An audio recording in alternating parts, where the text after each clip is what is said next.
papa Ligouras. Bonjour Michel.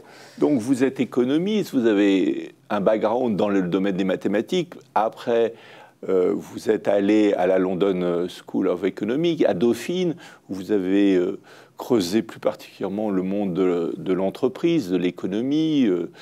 Vous avez fait votre carrière dans un des plus beaux fleurons de l'industrie française, qui est devenu le groupe Total. Et vous avez aujourd'hui un regard extrêmement acéré sur ce qui est en train de se passer dans le monde. Donc cette deuxième vidéo, on a vu dans une première vidéo un peu votre parcours. Dans cette deuxième vidéo, j'aimerais qu'on partage un peu cette question: où le monde en est-il? Quand on en a vécu pendant de nombreuses années dans un des plus grands groupes mondiaux, Total, en plus le mot Total est extraordinaire, quel regard on porte sur le futur du monde, sur le futur de l'énergie, sur le futur de la manière dont les peuples peuvent s'organiser, parce qu'on voit bien aussi que le pétrole, les enjeux du pétrole sont au cœur de l'organisation géostratégique de la planète. Alors, moi, le regard que je peux partager avec vous, c'est celui des interviews que j'ai eues avec les 300 dirigeants de Total et aussi la population des plus jeunes qu'on appelle toujours les hauts potentiels, qui sont amenés à avoir des rôles importants chez Total. Alors, ce qui m'a frappé, c'est qu'il y avait un double discours, un discours politiquement correct dans le paradigme capitaliste actuel, et un discours plus intime, plus personnel, où la plupart des personnes s'interrogeaient au sens de tout ça. Et à travers ce qu'elle me disait, on voyait qu'elle cherchait autre chose, qu'elle comprenait quelque part que le système actuel a atteint certaines limites. Évidemment, tout le monde ne le disait pas aussi clairement que ça, mais on voyait que beaucoup de personnes n'étaient plus vraiment passionnées par leur travail, étaient très contents de leur aisance matérielle et du fait que les conditions vraiment salariales et les avantages de Total sont énormes, ce qui fait que les gens que quand on part, si on décide de les quitter pour avoir une autre vie, on est considéré un peu comme un peu fou. Mais néanmoins, moi j'ai vu des personnes qui ont décidé de quitter pour une autre vie. Bon, ça a été mon cas, mais il y en a d'autres également. Et surtout dans les jeunes, j'ai vu que les gens me disaient « c'est pas ça que je cherchais, j'ai fait des études, j'ai fait 6, 7, 8 ans d'études, tout ça, pour avoir ce petit rôle cloisonné, d'être vraiment emprisonné, ça ne me convient pas ». Alors là, vous touchez un point extrêmement intéressant, parce qu'au-delà de vos interviews, et vous avez là un échantillon représentatif, en quelque sorte, en tout cas, des plus grands groupes mondiaux, et en plus la tête de ce grand groupe.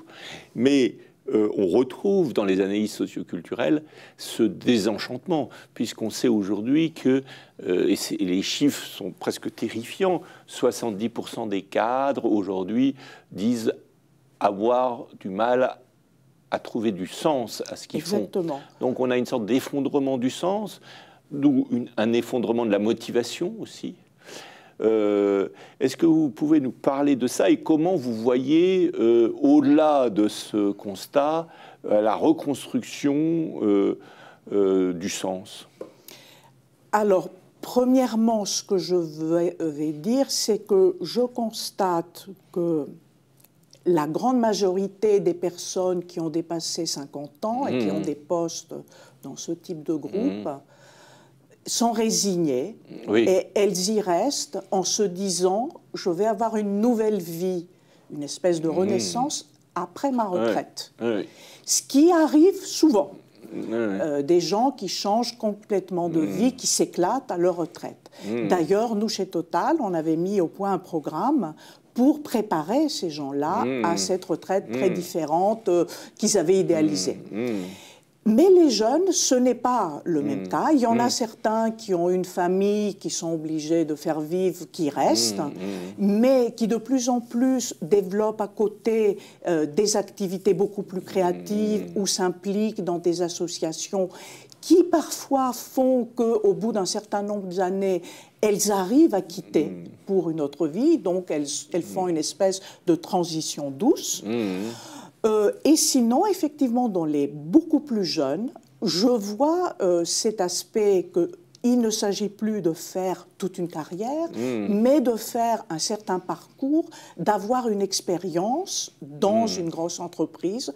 Et ça veut dire que l'entreprise vous offre quelque chose, vous offrez quelque chose en échange pour un certain nombre de mois ou d'années, et après vous quittez pour faire le tour du monde, pour monter une start-up, ou pour faire autre chose. Ça, c'est quelque chose que je vois de plus en plus, que j'ai vu de plus en plus dans la génération Y. Bon, au-delà de ça... oui, comment vous voyez un peu l'évolution en termes de paradigme? On parlait dans une émission précédente des créatifs culturels. Est-ce que ça veut dire que finalement est en train de se construire au-delà des grandes institutions modernes, des nouveaux paradigmes, des nouvelles manières de faire, et est-ce que ces domaines vous ont intéressé? Absolument.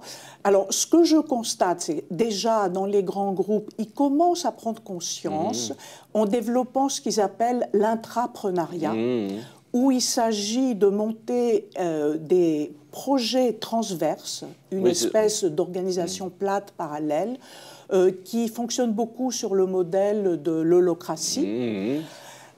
Mais ça reste quand même marginal, et il y a le système officiel de la pyramide qui est toujours d'actualité, bien évidemment. Oui, là on est un peu dans une logique, mettons des réseaux dans la pyramide. Enfin, c'était le paraphrase. Là, je ne fais que citer le titre d'un des livres de Hervé Serriex qui disait « Mettez des réseaux dans vos pyramides ». Voilà. Et moi, je pense que ça ne va pas marcher à terme, parce que les gens sont en demande de structures plus agiles, plus petites, plus humaines. Et pour moi, ces grands groupes sont quand même des géants au pied d'argile. Notamment, enfin, je me réfère aux travaux, je ne sais pas si vous connaissez, d'Olivier Bassot, qui dit que c'est des géants économiques et que politiquement et socialement, ce sont des nains. Donc cette fragilité, pour moi, d'ici, je ne peux pas dire quel horizon, peut-être 10 ans, va devenir une énorme fragilité, et ces groupes, pour moi, vont être en crise s'ils ne se remettent pas en question. Alors, là, vous évoquez des éléments qui peuvent les remettre en question. C'est toute la dimension sociale, sociétale, qui est en pleine évolution, et la dimension écologique qui remet en cause le développement exponentiel, industriel, classique, tel qu'on l'a connu pendant un siècle. Quel est votre diagnostic? Quel est le diagnostic que vous portez sur Davos, sur Porto Alegre, qui ont été ces deux grands sommets qui montrent un peu les deux faces d'un monde, à la fois la volonté de continuer à développer massivement la réussite économique du monde moderne, et en même temps cette confrontation avec le clivage social et surtout la crise écologique dans laquelle nous sommes. Alors, Davos, pour moi, est le sommet du capitalisme, en quelque sorte. Je ne dis pas ça de manière critique, mais le capitalisme, c'est un système du 19e, 20e siècle qui s'est épanoui, mais dont on a vu, où on voit, on continue à voir les limites à partir de la crise des subprimes qu'on a eue, qui a été un prétexte. Au début, on a pensé que c'était une énième crise, ce qui n'est, comme on le sait maintenant, ce n'est pas le cas. C'est une crise beaucoup plus grave, systémique, sociétale, etc. Et d'ailleurs, je ne sais pas si vous avez vu que Davos, cette année, vont mettre au centre l'humain. Au sommet de 2016, il l'appelle Direction l'être humain. Oui, ils avaient déjà, dans l'année précédente, en 2015, ils parlaient du gap social déjà. Ils ont mis ça au cœur de leurs préoccupations, les décalages, le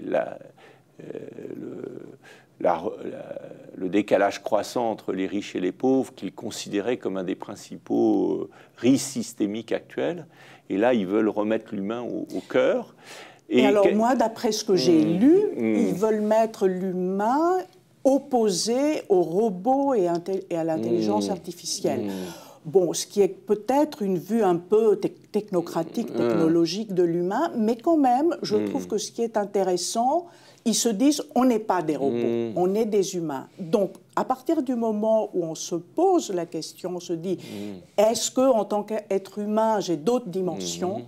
À partir de ce moment-là, on est sur la bonne voie, qui est la voie du nouveau paradigme, la voie que désignent d'ailleurs les créatifs culturels, que moi j'ai découvert grâce à vous, Michel, finalement, en 2010, à une réunion du club de Budapest.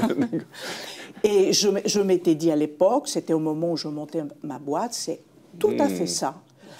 Il y a ces dimensions qui sont en dehors du pilotage automatique, qui est quand même une dimension très importante dans les entreprises actuelles, qu'il faut qu'on mette en avant. Et ces dimensions-là, ils ont du sociétal, du culturel, du spirituel, de l'épanouissement, du créatif de l'être humain. Et vous êtes une des rares personnes à avoir été, vous me disiez, à la fois à Davos et à Porto Alegre. Alors c'est pas moi, c'est mon amie et partenaire Alexandra, qui n'est pas là aujourd'hui, qui a été, parce que... Aux deux oui, parce qu'elle vient du secteur des ONG, elle a été invitée aux deux, et elle a connu les deux. Alors elle dit que malheureusement, Porto Alegre, c'est en fait l'anti-Davos, c'est-à-dire, ils n'ont pas vrai... Leur programme, c'est d'être anti-Davos. Et finalement, ça aurait pu être autre chose et d'être créatif, mais c'est devenu trop politique. Alors on va creuser cette idée de comment l'humanité peut aujourd'hui s'organiser face à ces grands enjeux sociaux, économiques, écologiques. Et vous avez dans ce domaine des idées, puisque vous pensez qu'il est temps de réunir les penseurs, peut-être les créatifs culturels de la planète, en tout cas les penseurs les plus avancés, des gens comme Edgar Morin et tout ça, de réunir tous ceux qui sont en train de réfléchir au futur de la planète et dans une sorte de forum mondial, de donner à voir un possible futur pour la planète. Donc on va en parler dans la prochaine vidéo. Merci en tout cas de nous avoir, déjà expliqué un peu votre parcours, et puis de nous avoir expliqué au fond comment ce parcours vous amène à une réflexion de fond sur notre époque. Merci beaucoup Irène. Merci.